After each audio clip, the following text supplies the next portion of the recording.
आप लोगों को अपनी BFM का यूनिट नंबर 20 जो कि बेस्ड है डेरिवेटिव प्रोडक्ट, इसके MCQs को डिस्कस करेंगे। जितने भी इंपॉर्टेंट MCQs हैं उसको हम लोग शुरुआत से लेकर अंत तक डिस्कस करेंगे इस पार्टिकुलर टॉपिक से। दोस्तों इससे पहले के MCQs के वीडियो आपने यदि नहीं देखा है इससे पहले के यूनिट के, तो उसका लिंक मैं आपको टॉप राइट कॉर्नर में प्रोवाइड कर देता हूँ, जिस पर जाकर आप उन सभी वीडियोज़ को देख सकते हैं। दोस्तों वीडियो को शुरुआत करने से पहले मैं आप लोगों को अपने BFM के मॉक टेस्ट के बारे में बताना चाहता हूँ। देखिए ये हमारा शेड्यूल है मॉक टेस्ट का। अभी तक हम लोगों ने 11 मॉक टेस्ट कंडक्ट कर लिए हैं अपने टेलीग्राम चैनल पे। टेलीग्राम चैनल का लिंक यहाँ भी है और आपको मैं डिस्क्रिप्शन में भी दे रहा हूँ टेलीग्राम चैनल का लिंक, उससे जुड़ जाइए। बाकी के मॉक टेस्ट आप अटेम्प्ट कर सकते हैं। ये मॉक टेस्ट आपको अपनी वीकनेस और स्ट्रेंथ को पता लगाने में काफ़ी हेल्पफुल होंगे। एग्जामिनेशन टेम्परामेंट भी आपका बनाएगा दोस्तों, तो ज़रूर इस मॉक टेस्ट को टाइमली दीजिए दोस्तों। इसके अलावा आप लोगों को मैं अपना AVM का मॉक टेस्ट के बारे में डिटेल बताना चाहता हूँ दोस्तों। AVM का ही मॉक टेस्ट है जिसको मैं कंडक्ट करता हूँ। साथ ही साथ ये CIB का प्लान है। आपके पास यदि कम समय है और आपको क्वालिटी कंटेंट चाहिए तो आप इन दोनों प्लान में से किसी एक प्लान को ऑप्ट कर सकते हैं। ठीक है, इसमें आपको शॉर्ट नोट्स मिलेंगे, Macmillan unsolved problem explanation, MCQ chapter wise and module wise, case studies, quick revision of इस मॉड्यूल, इंपॉर्टेंट फॉर्मूला कंपाइलेशन और प्रीवियस ईयर क्वेश्चन। यदि आपके तीनों सब्जेक्ट बचे हुए हैं तो प्लान ही आपके लिए सूटेबल है, और यदि केवल एक सब्जेक्ट बचा हुआ है तो प्लान भी आपके लिए सूटेबल है। तो इसके बारे में डिटेल जानकारी के लिए और सैम्पल PDF के लिए आप मुझे इस नंबर पर व्हाट्सएप कीजिए, मैं आपको डिटेल बताऊँगा। दोस्तों शुरुआत करते हैं अपने इस वीडियो लेसन को अपने पहले क्वेश्चन के साथ। दोस्तों सबसे पहला क्वेश्चन है हमारा, treasury uses derivative. Treasury derivative को आखिर क्यों यूज़ करता है? पहला ऑप्शन है आपका, पहला ऑप्शन कह रहा है दोस्तों कि to manage risk including ALM। ठीक है, चलिए बिल्कुल सही बात है। ALM को रिस्क मैनेज करने के लिए, to cater to the requirement of the corporate customer, बिल्कुल ये भी सही बात है। To trade, that is to take a trading position in the derivative product, चलिए ये भी सही बात है। तो आप देखेंगे कि ट्रेजरी का तीनों काम है। डेरिवेटिव से वो रिस्क को मैनेज कर लेता है, कॉर्पोरेट कस्टमर के रिक्वायरमेंट को कैटर कर लेता है, और दोस्तों ट्रेडिंग पोजीशन भी मेंटेन करता है डेरिवेटिव प्रोडक्ट में। तो तीनों के तीनों सही है, तो ऑप्शन नंबर D हमारा करेक्ट आंसर हो जाएगा। ठीक है, आगे देखते हैं दोस्तों question number 2। The value of a derivative is derive from. तो डेरिवेटिव का वैल्यू कौन डिटरमाइन करता है? The value of the underlying notional principal amount FIMMDA FEDAI। तो आपका जो डेरिवेटिव है दोस्तों, डेरिवेटिव का वैल्यू डिराइव होता है ऑप्शन नंबर A से, यानी कि जो वैल्यू ऑफ अंडरलाइंग है उससे डिराइव होता है। ऑप्शन नंबर A करेक्ट होगा। क्वेश्चन नंबर 3 है, which of the following statement is are not correct? पहला, derivative is a financial contract, ये सही है। Derivative always refers to the spot price, ये भी सही है दोस्तों। इसके बाद ये क्वेश्चन डिस्कस करते हैं, derivative refers to dash price. तो अभी मैंने बताया कि डेरिवेटिव जो है स्पॉट प्राइस, ये हमारा पास्ट प्राइस है या फ्यूचर प्राइस है या प्रेजेंट प्राइस है या इनमें से कोई नहीं है। तो दोस्तों डेरिवेटिव की यदि हम बात करें तो वो हमेशा फ्यूचर प्राइस से रिलेटेड होता है। तो ऑप्शन नंबर C करेक्ट है। नेक्स्ट क्वेश्चन है, the value of derivative depends on dash market. तो डेरिवेटिव का जो वैल्यू है वो किस चीज़ पे डिपेंड करता है? तो ऑप्शन A को जरा देखते हैं, वो है स्पॉट मार्केट, B है फॉरवर्ड मार्केट, C है टुमारो मार्केट और D है रेट मार्केट। तो दोस्तों डेरिवेटिव का जो वैल्यू है वो डिपेंड करता है हमारा स्पॉट मार्केट पे। So option number A correct होगा। The value of derivative depends on spot market. Question number 6 को डिस्कस करते हैं दोस्तों। OTC यानी कि ओवर द काउंटर होता है हमारा OTC का फुल फॉर्म। इनमें से कौन सा स्टेटमेंट ओवर द काउंटर के रिगार्डिंग ट्रू नहीं है, नॉट ट्रू कर रहा है? It is a derivative product that can be readily negotiated and obtained from authorised bank and investment institution. It is mostly use for hedging underlying risk. Settlement is mostly by physical delivery, no counter party risk at all. दोस्तों पहला statement सही है, mostly हाँ underlying risk को hedge करने के लिए भी होता है, ये भी ऑप्शन नंबर B भी सही है। ऑप्शन नंबर C भी सही है क्योंकि फिजिकल डिलीवरी से सेटलमेंट होता है, लेकिन D कह रहा है कि काउंटर पार्टी रिस्क नहीं है, ये गलत है। ठीक है, इसका आंसर होगा आपका option number D। Counter party risk तो है ही है इसमें। ठीक है, तो आप नहीं कह सकते काउंटर पार्टी रिस्क नहीं है, तो ऑप्शन नंबर D सही होगा। क्वेश्चन नंबर 7 को देखते हैं, the future price is the price of contract in the future, spot price plus cost of carry, the price at which the future contract trade in the market, the price set by the exchange. तो दोस्तों future price वो price होता है जो कि एक future contract trade करता है मार्केट में। तो ऑप्शन नंबर C करेक्ट होगा इसमें। ठीक है, इसमें ऑप्शन नंबर C हमारा क्या होगा, करेक्ट होगा। क्वेश्चन नंबर 8 है, फ्यूचर्स आर। फ्यूचर्स क्या है? ऑप्शन A कह रहा है over the counter product, exchange traded product, none of the above, all of the above. तो दोस्तों फ्यूचर्स के बारे में यदि हम बात करें तो फ्यूचर जो है हमारा वो एक तरह का एक्सचेंज ट्रेडेड प्रोडक्ट है। ठीक है, ऑप्शन नंबर B करेक्ट है। अब देखिए ये क्वेश्चन हम लोगों ने डिस्कस कर लिया 9 नंबर क्वेश्चन। 10 नंबर क्वेश्चन देखते हैं, which of the following is are not characteristics of OTC product. Over the counter product इनमें से कौन सा कैरेक्टरिस्टिक्स नहीं है?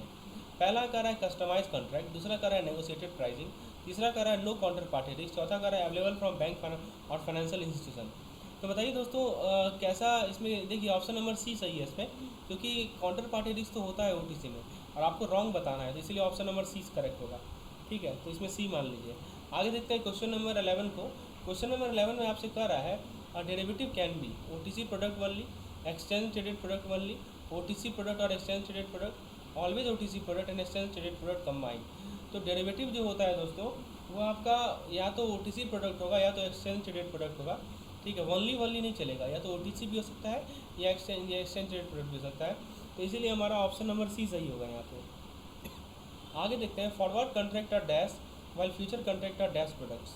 तो बताइए दोस्तों फॉरवर्ड कॉन्ट्रैक्ट जो होता है वो कैसा प्रोडक्ट होता है और फ्यूचर कॉन्ट्रैक्ट जो होता है वो कैसा प्रोडक्ट होता है। तो दोस्तों फॉरवर्ड कॉन्ट्रैक्ट जो होता है दोस्तों वो हमारा फॉरवर्ड कॉन्ट्रैक्ट और एक्सचेंज फॉरवर्ड कॉन्ट्रैक्ट कैसा प्रोडक्ट होता है दोस्तों, और फ्यूचर कॉन्ट्रैक्ट हमारा कैसा प्रोडक्ट होता है। तो फॉरवर्ड कॉन्ट्रैक्ट जो होता है वो ओटीसी प्रोडक्ट होता है और फ्यूचर कॉन्ट्रैक्ट हमारा एक्सचेंज ट्रेडेड प्रोडक्ट होता है। So option number B correct होगा। 13 नंबर क्वेश्चन है standardise forward contract is called. तो एक स्टैंडर्डाइज फॉरवर्ड कॉन्ट्रैक्ट को हम क्या बोलते हैं, ऑप्शन कहते हैं, फ्यूचर कहते हैं, स्वैप कहते हैं या नेटिंग कहते हैं। तो एक स्टैंडर्डाइज फॉरवर्ड कॉन्ट्रैक्ट को हम लोग दोस्तों क्या कहते हैं बताइए, इसे हम लोग फीचर्स कहते हैं। ऑप्शन नंबर बी करेक्ट है।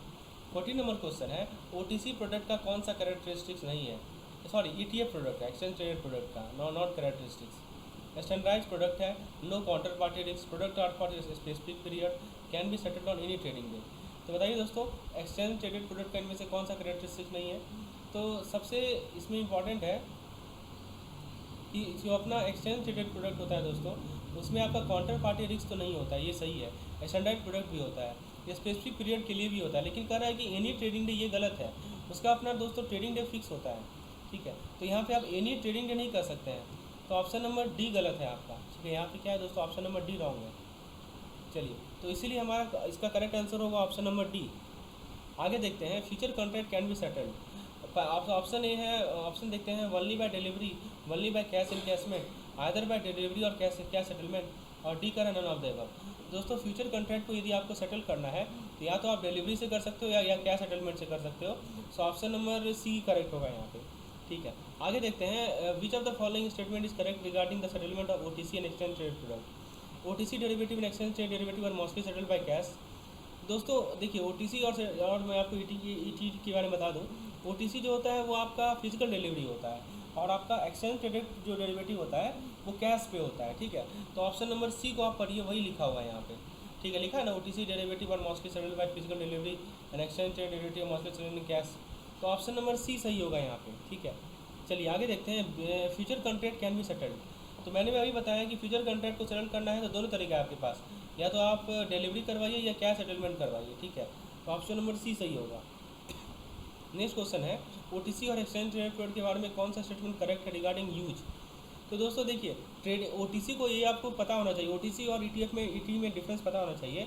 ओटीसी को जो यूज़ करते हैं हम लोग वो यूज़ करते हैं हेजिंग पर्पज़ से, हाँ, और मतलब अंडरलाइंग रिस्क को हेज करने के लिए, और ईटीएफ को यूज़ करते हैं स्पेकुलेशन के लिए और ट्रेडिंग के लिए। ठीक है, तो ये ध्यान रखिएगा, तो ऑप्शन नंबर बी करेक्ट होगा। आगे देखते हैं which of the following can freely participate in future market. तो फ्यूचर मार्केट में इनमें कौन सा फ्रीली पार्टिसिपेट कर सकते हैं। तो बैंक है, फाइनेंशियल इंस्टीट्यूशन है, इंडिविजुअल या कॉर्पोरेट है। तो दोस्तों आपको यदि मैं बात करूँ फ्यूचर मार्केट में फ्रीली पार्टिसिपेशन का, तो ये तीनों के तीनों कर सकते हैं, चाहे बैंक हो, चाहे इंडिविजुअल हो, चाहे कॉर्पोरेट्स हो। So all of them can participate. Next question है there are basically 3 kinds of derivative which are the following is not one of them. तो डेरिवेटिव के 3 टाइप होते हैं, इनमें से कौन सा एक नहीं है। और फिर देखिए ऑप्शन को ज़रा देखिए, ऑप्शन है आपका एक फॉरवर्ड कॉन्ट्रैक्ट, दूसरा है फ्यूचर, तीसरा है ऑप्शन, चौथा है स्वैप। ठीक है, तो यदि हम डेरिवेटिव के टाइप की बात करें तो होगा हमारा फ्यूचर। फ्यूचर जो है वो डेरिवेटिव का टाइप नहीं है। ठीक है, 21 नंबर क्वेश्चन देखते हैं forward exchange rate are arrived at on basis of interest rate differential of 2 currency dash from spot exchange rate. तो दोस्तों देखिए इंटरेस्ट रेट डिफरेंशियल यहाँ पे फॉरवर्ड एक्सचेंज रेट पे आपको आना है। ठीक है, on the basis of interest rate differential of 2 currency. तो इसके लिए हम लोग क्या करते हैं, इसके लिए हम लोग डिडक्ट करते हैं, या तो आप ऐड करेंगे या डिडक्ट करेंगे, तो आंसर हो जाएगा आइदर ऑफ द 2। मतलब ये दोनों कर सकते हैं, आप ऐड भी कर सकते हैं या सब्ट्रैक्ट भी कर सकते हैं। तो सी नंबर है select the incorrect statement the currency carrying high rate of interest always discount, सही स्टेटमेंट है। ठीक है, ये जो कह रहा है कि जो भी currency high rate of interest होगा वो डिस्काउंट पे होगा, ये सही स्टेटमेंट है। फिर कह रहा है कि जो यूरो है उसका इंटरेस्ट रेट यूएस से हायर है, इसलिए यूरो जो डिस्काउंट पे, ये भी सही स्टेटमेंट है। फिर कह रहा है कि domestic interest rate of rupees is generally lower than interest rate of US, तो ये गलत है दोस्तों। हमारा जो भारत में रुपीज़ का इंटरेस्ट रेट है वो ज़्यादा है ना। और फॉरवर्ड रेट ऑफ यूएसडी पर INR is higher than spot rate, और dollar on forward is worth more rupees than रुपये, बिल्कुल सही। तो ऑप्शन नंबर बी आप देख सकते हैं गलत है, ठीक है। करेक्ट आंसर हो जाएगा इसका ऑप्शन नंबर बी। आगे देखते हैं दोस्तों, for forward discount the interest rate differential is dash from dash rate for higher interest yielding currency. बताइए दोस्तों, फॉरवर्ड डिस्काउंट के लिए इंटरेस्ट रेट डिफरेंशियल को क्या करते हैं, ठीक है। ऑप्शन को जरा पढ़िए, एडेड टू, सब्ट्रैक्टेड फ्रॉम, किससे सब्ट्रैक्ट करना है वो जरा देखना है दोस्तों। डिस्काउंट लिखा हुआ है साफ साफ, तो डिस्काउंट में तो सब्ट्रैक्ट ही तो होता है, पता है ना आपको। इंटरेस्ट रेट डिफरेंशियल को हम लोग सब्ट्रैक्ट करते हैं, किसे सब्ट्रैक्ट करते हैं दोस्तों, स्पॉट रेट से सब्ट्रैक्ट करते हैं ना, for higher interest yielding currency. तो हाई इंटरेस्ट यील्डिंग करेंसी का जो स्पॉट रेट है उससे हम लोग क्या करते हैं दोस्तों, सब्ट्रैक्ट करते हैं, ठीक है। तो इसमें is subtracted from the spot rate for high yielding currency, added to subtracted from, तो ऑप्शन नंबर सी सही हो जाएगा, ठीक है। इसमें ऑप्शन नंबर सी सही है। आगे देखते हैं दोस्तों, in case of free currency forward premium और discount is exactly equal to difference between, तो ऑप्शन है risk free interest rate of two currency, inflation rate in both the country, spot and term rate, लाइवर and RBI reference rate. तो free currency के case में जो forward premium होता है या फॉरवर्ड डिस्काउंट होता है वो किस दोनों चीज़ के बीच का डिफरेंस होता है, तो वो जो डिफरेंस होता है दोस्तों वो होता है risk free interest rate of two currency. A number सही होगा इसमें, ठीक है। आगे देखते हैं, which of the following is not a free currency in the foreign exchange market. तो फॉरेन एक्सचेंज मार्केट में कौन सा फ्री करेंसी नहीं है, यूएस डॉलर, रुपी, यूरो और है नन ऑफ दिस। तो दोस्तों फ्री करेंसी के बारे में बात करें तो रुपी हमारा फ्री करेंसी नहीं है, ठीक है। तो ऑप्शन नंबर बी सही होगा। आगे देखते हैं, contract where the buyer has a right, buyer के पास राइट है लेकिन कोई ऑब्लिगेशन नहीं है कॉन्ट्रैक्ट को एक्सरसाइज करने का, उसे क्या कहते हैं दोस्तों, तो इसे हम लोग कहते हैं दोस्तों, we call it as option, ठीक है, इसे हम लोग ऑप्शन कहते हैं। आगे देखते हैं दोस्तों, पुट ऑप्शन में क्या होता है कि बायर के पास राइट टू सेल होता है लेकिन कोई ऑब्लिगेशन सेल के लिए नहीं होता है, इसलिए ऑप्शन नंबर ए सही होगा। देखिए इसमें क्या है कि विच of the following gives right holder two by, तो बाई के लिए मैंने बताया आपको, बाई के लिए कॉल ऑप्शन होता है ना, तो ऑप्शन नहीं सही होगा। The price if is specified on the option at which the holder can buy और sell the underlying asset is called, तो जिस प्राइस पे होल्डर जो है बाय और सेल करेगा अंडरलाइंग एसेट को, उसे हम लोग स्ट्राइक प्राइस कहते हैं। ऑप्शन नंबर बी करेक्ट होगा। दोस्तों इतना सिंपल क्वेश्चन आपको एग्जाम में नहीं आएगा, लेकिन आपका बेसिक कंसेप्ट यही सब क्वेश्चन से क्लियर होगा, ठीक है। आप यदि बेसिक क्लियर करके चलेंगे तो आपको बड़ा क्वेश्चन जो पूछेगा उसमें कभी भी दिक्कत नहीं होगी। तो ये सब क्वेश्चन मैं इसलिए करवाता हूँ ताकि आपका बेसिक क्लियर हो। आप बोलेंगे इतना सिंपल तो आता नहीं है, तो मैं भी कर रहा हूँ सिंपल नहीं आता है, लेकिन for clearing your basic, for making your basic clear, I am putting up this question. And if you need such type of PDF of MCQs of each and every unit, what you need to do, you need to just WhatsApp me on this number is at your front screen, number आपके screen पर, आप इस number पे मुझे WhatsApp करें, आपको मैं इस तरह का PDF जो पेड PDF है उसका मैं डिटेल आपको प्रोवाइड करूँगा। चलिए आगे बढ़ते हैं दोस्तों। An American type option can be exercise, तो ध्यान रखिएगा ये दो तरह के ऑप्शन होते हैं, ठीक है। मैं आपको दोनों ऑप्शन के बारे में बता देता हूँ। दो तरह के ऑप्शन होते हैं जनरली, एक होते हैं दोस्तों एक अमेरिकन टाइप, इसको मैंने समझाया है अपने वीडियो लेसन में, एक होता है यूरोपियन टाइप। तो अमेरिकन टाइप जो होते हैं अपने एक्सपायरी डेट से किसी भी समय पहले हो सकते हैं, ठीक है, तो एनी टाइम बिफोर हो जाएगा इसका आंसर, तो ऑप्शन नंबर ए सही होगा, ठीक है, एनी टाइम बिफोर, ठीक है। फिर कह रहा है कि आप बताइए एक ऑप्शन जिसमें जो है holder is allowed to exercise his right any time before expiry date, तो any time before expiry date में अमेरिकन वाला आता है, ठीक है। फिर कह रहा है यूरोपियन ऑप्शन को कब एक्सरसाइज किया जाता है, तो यूरोपियन टाइप ऑप्शन को एक्सरसाइज करते हैं on the expiry date, so option number C हो जाएगा। फिर कह रहा है dash option give the holder or buyer the right to buy specified quantity of the underlying asset at a specified price on or before specified time, तो कौन सा option है जो कि होल्डर या बायर को एक राइट देता है कि वो specific quantity of underlying asset को बाय करे स्पेसिफिक प्राइस पे या बिफोर स्पेसिफिक टाइम पे, ठीक है। तो ऑप्शन है आपके सामने call option, put option, main option या नन ऑफ द अबव। तो दोस्तों यहाँ पे है कि होल्डर और बायर को राइट टू बाय एक्सपायर, तो बाई करने का कॉल ऑप्शन के पास दिया जाता है। देखिए पुट ऑप्शन का स्ट्राइक प्राइस दे रखा है आपको $35 और अंडरलाइंग स्टॉक का जो प्राइस है वो है $42। तो पुट जो है वो आपका इन द मनी है, नियर द मनी है या एट द मनी है या आउट ऑफ मनी है। तो स्ट्राइक प्राइस कितना है 35 और स्टॉक का जो प्राइस है वो है $42। तो दोस्तों यहाँ पे आप देख सकते हैं कि हम लोग इसमें इसका मतलब समझिए, पुट है तो मतलब सेलिंग है, मतलब हम बेचेंगे $35 पे, और उसको हम बेचेंगे कितना पे दोस्तों, $35 पे। और दोस्तों उसका प्राइस जो है वो है $42, यानी खरीदेंगे उसको हम लोग, मतलब बेचेंगे $35 पे और खरीदेंगे $42 पे, तो यहाँ पे हमें लॉस हो रहा है। ठीक है, तो लॉस हो रहा है तो हमारा आउट ऑफ मनी होगा। ठीक है, आउट ऑफ मनी हमारा लॉस होता है। सो ऑप्शन नंबर डी यहाँ पे सही होगा। नेक्स्ट क्वेश्चन देखते हैं दोस्तों, जब स्ट्राइक प्राइस और स्पॉट प्राइस बराबर होता है, जब स्ट्राइक प्राइस और स्पॉट प्राइस बराबर होता है तो ऑप्शन को क्या कहते हैं, तो इस ऑप्शन को ऐट द मनी कहते हैं। तो ऑप्शन नंबर ए सही होगा। जब स्ट्राइक प्राइस जो होता है स्पॉट प्राइस से कम होता है पुट ऑप्शन के लिए, तो उस ऑप्शन को क्या कहा जाता है। तो दोस्तों देखिए, आपको इस एग्जांपल ले लीजिए, स्पॉट प्राइस को मान लीजिए $5, ठीक है, और स्ट्राइक प्राइस को मान लीजिए $3, और चूंकि पुट ऑप्शन लिख रहा है तो आप सेल कर रहे हैं, तो सेल कर रहे हैं तो मतलब आप $5 पे आप जो है $3 पे उसे बेचेंगे, और $5 आपको लगेगा उसे खरीदने में, तो आपको यहाँ पे लॉस हो जाएगा, और लॉस को हम लोग आउट ऑफ मनी कहते हैं। तो आपका ऑप्शन नंबर बी करेक्ट होगा। ठीक है, आगे देखते हैं, किसी कॉल ऑप्शन का जो इंट्रिंसिक वैल्यू होता है तो वो होता है हमारा in the money. Next question है, जब स्ट्राइक प्राइस स्पॉट प्राइस से ज़्यादा होता है कॉल ऑप्शन के लिए, तो उस ऑप्शन को क्या कहते हैं। तो दोस्तों स्ट्राइक प्राइस एग्जांपल ले लीजिए, $5 ले लीजिए, और स्पॉट प्राइस को $3 ले लीजिए, और कॉल ऑप्शन है तो आप खरीद रहे हैं, तो आप $5 में खरीदेंगे और $3 में बेचेंगे। ठीक है, तो आपको यहाँ पे लॉस होगा, तो लॉस होगा तो आप इसे आउट ऑफ मनी ही कहेंगे। तो ऑप्शन नंबर बी करेक्ट हो जाएगा। आगे देखते हैं, इनमें से कौन सा कॉन्ट्रैक्ट है जो कि एक्सरसाइज डेट पे सेटल हो जाता है। तो in the money option contract, deep at the money option contract, at the money option contract, out of money option contract. दोस्तों इसका करेक्ट आंसर हो जाएगा at the money option, in the money option contract.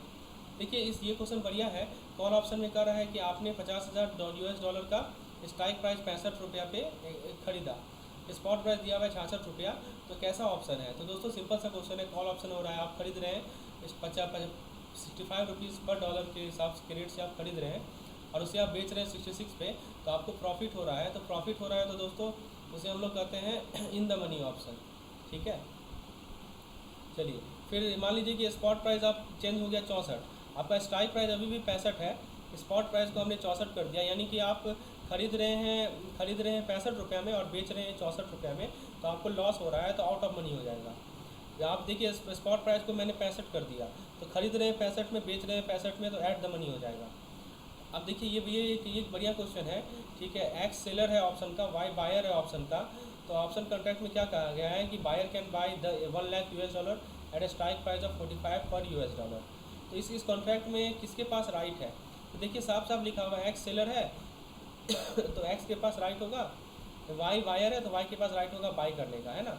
तो Y has the right to buy $1 1,00,000 at from X. ठीक है, तो B हो जाएगा सही। अच्छा, इसमें कह रहा है कि ऊपर वाले केस में जैसे कॉल ऑप्शन है, ठीक है, ये आपका कॉल ऑप्शन है, इसमें स्ट्राइक प्राइस दिया हुआ है 45.50 एक्सपायरी डेट पे, स्पॉट प्राइस दिया हुआ है 45.50। ठीक है, 45.50 स्पॉट प्राइस दिया हुआ है और स्ट्राइक प्राइस है 45। तो इस केस में आपको बताना है कि कैसा ऑप्शन है ये। तो दोस्तों देखिए सिंपल सी बात है, कॉल ऑप्शन में मैंने आपको बताया है कि कॉल ऑप्शन में आपका जो स्ट्राइक प्राइस होता है उस पर आप उसी को खरीदते हैं। तो आपके पास एक ऑप्शन है कि आप $45 पर $, के हिसाब से रेट से खरीद सकते हैं 3 महीने बाद। ठीक है, और एक्सपायरी डेट पे आपको स्पॉट प्राइस दिया हुआ है 45.50, यानी कि आप उसे 45.50 पे बेच सकते हैं। ठीक है, तो आप बताइए यहाँ पे, हाँ, तो आप उसे खरीद रहे हैं कितना पे, आप उसे खरीद रहे हैं $45। ठीक है, और साथ साथ कुछ प्रीमियम वगैरह भी होगा, है ना। ये किसके रिस्पेक्ट में कहा गया है, spot price of $, expiry date, तो ये हमारा आउट ऑफ मनी ऑप्शन हो जाएगा। और यदि स्पॉट प्राइस 44.50 हो जाएगा, ठीक है, तो उस केस में आप 44.50 पे 45 पे बेचेंगे और 44.50 पे खरीदेंगे। ठीक है, तो दोस्तों वो आपका हो जाएगा आउट ऑफ मनी, ये आपका एट द मनी होगा। दोस्तों इसके बाद एक क्वेश्चन है कि exercise price of call option यानी स्ट्राइक प्राइस ₹100 दिया हुआ है। तो दोस्तों देखिए इसको मैं समझाता हूँ। यदि ₹100 आपका स्ट्राइक प्राइस है ना, ठीक है, इसको मैं आपको इसे अच्छे से समझाता हूँ दोस्तों। देखिए ₹100 आपका स्ट्राइक प्राइस है, ठीक है, तो आपका इन द मनी कब होगा, एट द मनी कब होगा, और out of at the money तो 100 पे होगा। ठीक है, ये तो गलत स्टेटमेंट है, लेस देन कर रहा है। ठीक है, अब दोस्तों इन द मनी और आउट ऑफ मनी को देखते हैं।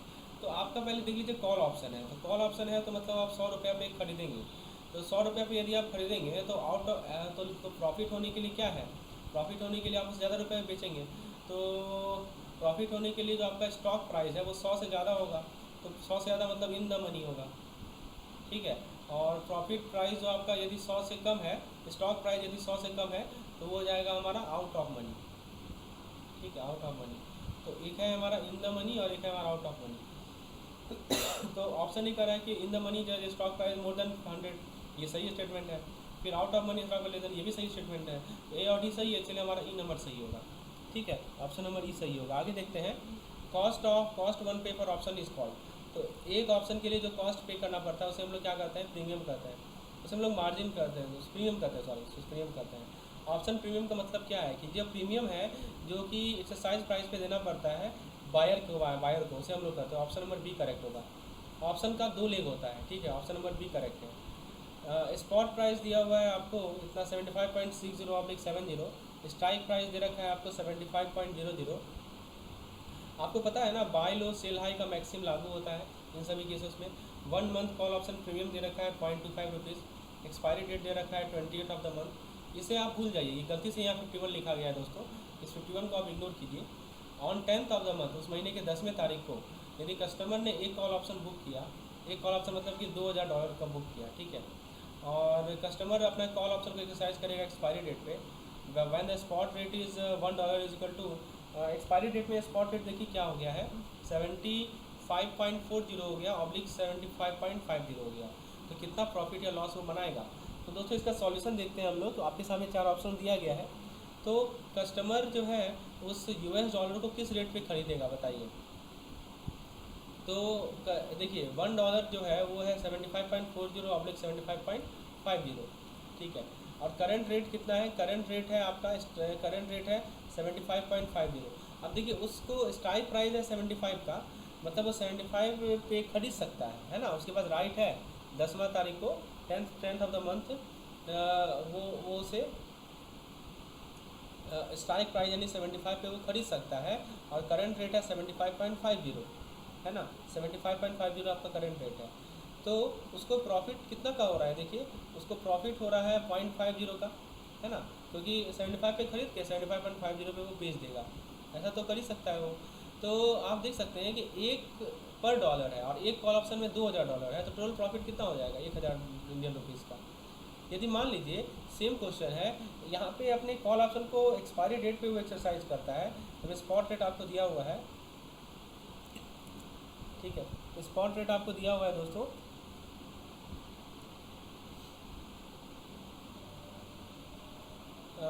$1 इज इक्वल टू 75.40/50। उसका रिस्क एडजस्टेड प्रॉफिट या लॉस कितना होगा। तो कस्टमर प्रीमियम कितना पे किया, 0.25 पे किया रुपीज़, और बुकिंग द ऑप्शन कॉन्ट्रैक्ट, और उसका नेट प्रॉफिट कितना हो जाएगा, तो 0.50 तो पहले से हमने देखा, और उसमें से उसने प्रीमियम कितना पे कर दिया, उसमें से 0.25 का प्रीमियम उसने पे कर दिया, तो बचा उसका प्रॉफिट कितना 0.25, है ना। तो एक कॉल ऑप्शन पे उसका प्रॉफिट कितना हो जाएगा, 500 रुपया, 1000 का आधा। यदि कॉल ऑप्शन एक्सरसाइज करते हैं एक्सपायरी डेट पे, स्पॉट रेट दे रखा है, तो प्रॉफिट और लॉस कितना होगा, ठीक है। तो कॉल ऑप्शन तो वो क्या करेगा, वो जो है 75 पे खरीद रहा होगा, और करंट मार्केट प्राइस है 74.40, ठीक है। तो देखिए यहाँ पे उसको लॉस हो गया ना, ठीक है, क्योंकि 75 पे खरीद रहा है और 74% बेच रहा है, उसका लॉस कितना है 0.60 पर डॉलर। तो टोटल लॉस कितना हो जाएगा 2000 के लिए, तो 1200 यूनिट उसका लॉस हो जाएगा। अच्छा, अब मान लीजिए इस केस में आपको प्रीमियम भी उसे देना पड़ रहा है, तो आप देखिए प्रीमियम देना पड़ रहा है, तो प्रीमियम पहले तो लॉस हुआ 0.6, कितना कितना का लॉस हुआ, 0.6 का लॉस हुआ, ऊपर से उसको 0.25 एक्स्ट्रा प्रीमियम देना पड़ रहा है, टोटल लॉस कितना हो जाएगा 0.85, ठीक है। तो 0.85 इंडियन रुपीज़ पर डॉलर है, और हमारे पास $2000 है, तो टोटल लॉस कितना हो जाएगा 1700 इंडियन रुपीज़ डॉलर हो जाएगा टोटल लॉस, ठीक है। 10वां तारीख को जब कॉल ऑप्शन परचेज हुआ, तो ये कैसा कॉल ऑप्शन था, ठीक है। तो 10 तारीख को बताइए, अभी मैंने आपको बताया ना कि कॉल ऑप्शन स्ट्राइक प्राइस था 75 और स्पॉट रेट था 75.70, तो ये तो इन द मनी होगा, है ना। स्पॉट रेट आप देखिए ना 75.7, सबसे पहला केस देखिए 75.70 जो दिया हुआ है, सबसे ऊपर देखिए आप, है ना, 75.70 में इसका बात कर रहा हूँ, ये देखिए, ठीक है, I am talking about this, okay. So that's why on the 10th of on the month when call option was exercised, it was in the money because he was having profit. कोई Indian importer है, foreign currency payable inter into forward contract, उसका expectation क्या होगा, वो expect करेगा कि Indian rupees जो है वो अप्रिसिएट करे, है ना। उसके बाद दोस्तों स्पॉट एक्सचेंज रेट दिया हुआ है आपको, 2 फॉरवर्ड पॉइंट दिया हुआ है, इतना इंटरेस्ट रेट डिफरेंशियल निकालना है, ठीक है। इसके बारे में मैंने आपको पहले भी समझाया है दोस्तों। तो दोस्तों इसके बारे में मैंने आपको समझाया है कि P into R into T upon 100 होता है, ठीक है। उसमें सेम फॉर्मूला अप्लाई कीजिए, आपका आंसर आएगा 3%, ठीक है। आपका आंसर आ जाएगा दोस्तों कितना, 3%।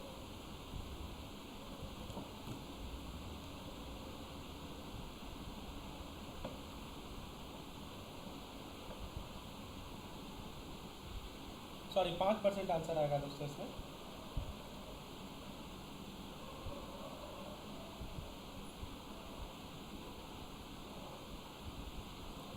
नेक्स्ट क्वेश्चन है, which of the following statement is false for a forward contract. Forward contract के लिए कौन सा स्टेटमेंट फॉल्स है, ये आपको बताना है, ठीक है।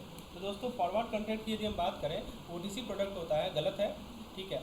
फॉरवर्ड कॉन्ट्रैक्ट हाँ सही है, ओटीसी प्रोडक्ट सही है। Credit on counter party risk, ये भी सही है, ठीक है। काउंटर पार्टी रिस्क में जो है क्रेडिट रिस्क होता है, ठीक है, ये भी सही है दोस्तों। उसके बाद है can be for odd amount, हो सकता है वर्क ऑन मार्जिन, ये गलत है दोस्तों, मार्जिन अमाउंट पे नहीं काम करता है। नेक्स्ट है एक कन्वर्टेबल ऑप्शन में give the bond holder option of converting the डेब्ट into equity on specified terms. ऐसे ऑप्शन को हम लोग क्या कहते हैं, ऐसे ऑप्शन को हम लोग इमीडिएट ऑप्शन कहते हैं दोस्तों, ठीक है। नेक्स्ट है the seller agrees to deliver to buyer and specified security और करेंसी और commodity on specified at a fix price in.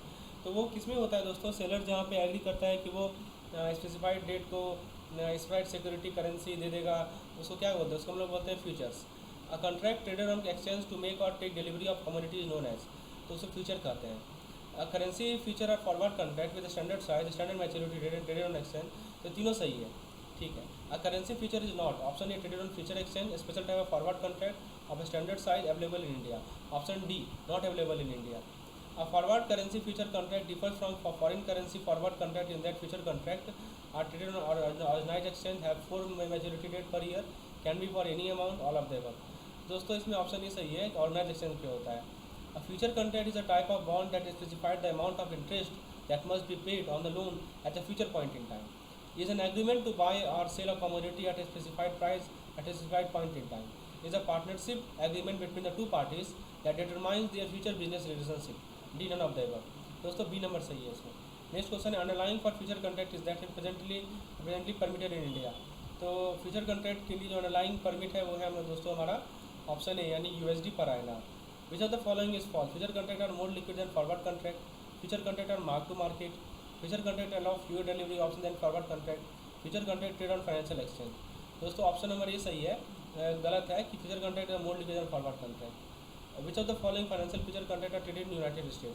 United State में होता है दोस्तों इंटरेस्ट रेट भी, स्टॉक इंडेक्स भी, करेंसीज भी। Most popular instrument to hedge interest rate risk, तो वो है हमारा दोस्तों interest rate futures. The type of swap in which the fixed payment of interest rate action by two counterparties floating is known as B। दोस्तों इसके अलावा भी बहुत सारा क्वेश्चंस है, 94 क्वेश्चंस है, इसको मैं अगले वीडियो में डिस्कस करूंगा। तो आपको यदि लेसन पसंद आया हो तो लाइक जरूर करें। यदि आपको इस तरह की PDF चाहिए तो नीचे नंबर है, ये नंबर है दोस्तों हमारा, आप मुझे इस नंबर पर व्हाट्सएप कीजिए। आपको मैं हर एक तरह के MCQs का PDF की स्टडी के साथ आपको मैं प्रोवाइड कराऊँगा, ठीक है। आप उसे मुझे इस नंबर व्हाट्सएप कीजिए, लाइक जरूर कीजिए चैनल को, इस पार्टिकुलर वीडियो को, चैनल को सब्सक्राइब कीजिए और वीडियो को अपने और भी लोगों तक शेयर कीजिए। मिलते हैं आप लोग अपने नेक्स्ट वीडियो में, धन्यवाद।